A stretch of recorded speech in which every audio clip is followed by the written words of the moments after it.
The other expectation you want to let them know is that at the end of the session, you're going to stop probably 10 minutes early, depending on what the activity is, maybe longer, for cleanup.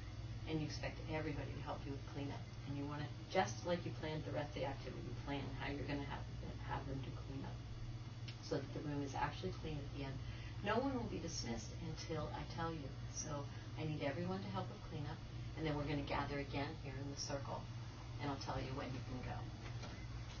So you don't want kids wandering off, ditching cleanup. Is what they might try to do, except that you're going to have set it all up. So then you start with your activity, and you know, of course, it could be on anything that you want. But whatever your activity is, there's a chance something's going to go wrong. Never does. And there's a chance that, depending on the activity, that someone is going to finish really fast, and then you're like, they're, you know, kids. So you want to have some backup for them. Backup can just be paper and pencil. And you say, if you're done early or you don't know what to do, you can come over here and draw. That is the only thing you can do. So everybody repeat to me, what do you do if you're done early? What do you do? Go right now. Great. Okay. So that's what you can do. You could have them, you know, you could have more crayons and stuff. You could have a word search. You could have them bring books that they're going to read. But you need to have something that you can rely on if you realize you forgot a material or in any way that they're done early. So have a backup. And then you need to time yourself so that you're done early enough so that you can say, and now it's, you know, and they all go. Okay, everybody gather here. We're about to do cleanup time. And so here's what I need. I need you to pick up everything on the floor. What are you going to do? Pick up everything on the floor. Don't move until I tell you to go. I need you to take all the paintbrushes. What are you going to do? Take off paintbrushes. Put them in the sink and wash them. Put them in the sink and wash them. Okay, don't move until I tell you to do that. You tell each person what they're going to do, and then say, okay. Using your voice quietly when you give directions helps kids to get calm. So in a situation like that, when you're setting them all off to go, there are two ways to release a large group to do an activity. One is to release just a couple of them at a time. So, you know, with everybody wearing green, you go now. Now everybody wearing blue. So that way it's not, the energy is too big for the whole group of kids. Or another way is to go, lead, tiptoes. I'm going to see three people. See if the first three people can do it. They're doing great. Okay, now you follow. Yeah, and that will move kids into an activity without getting all crazy and falling apart.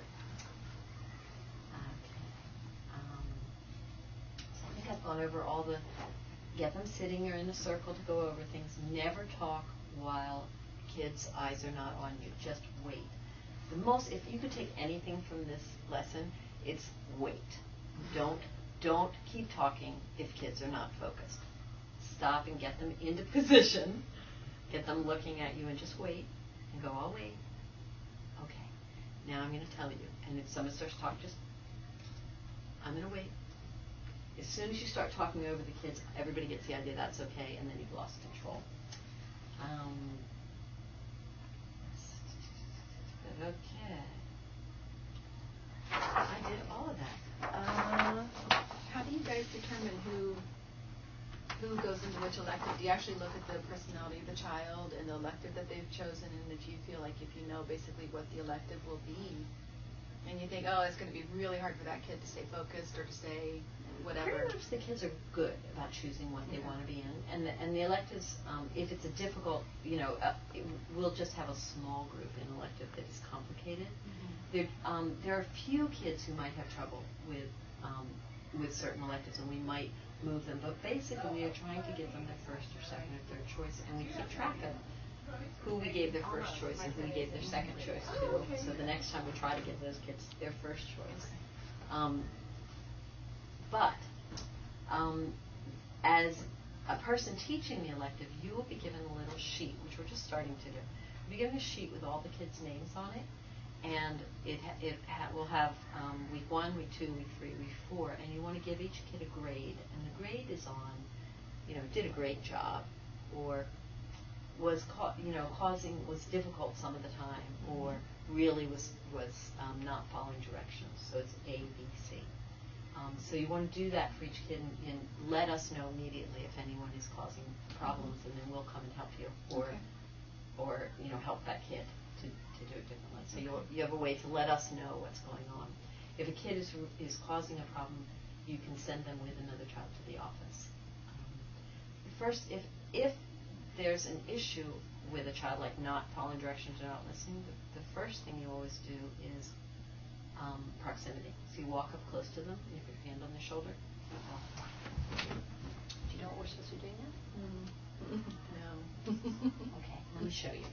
And you turn and you get them going on. So that's the first thing. If the next thing you do is say, "You're being too wild. I need you to listen and focus on what we're doing." Can you do that? Because if not, there'll be another consequence. Can you focus now? Okay. So you get them to do that. If they still were a problem, then you say, "I'm going to have them sit back here." You move them a little bit away from the group and watch us for a few minutes. When I feel like you can join the group, then you can. So you move them a little bit away from the group.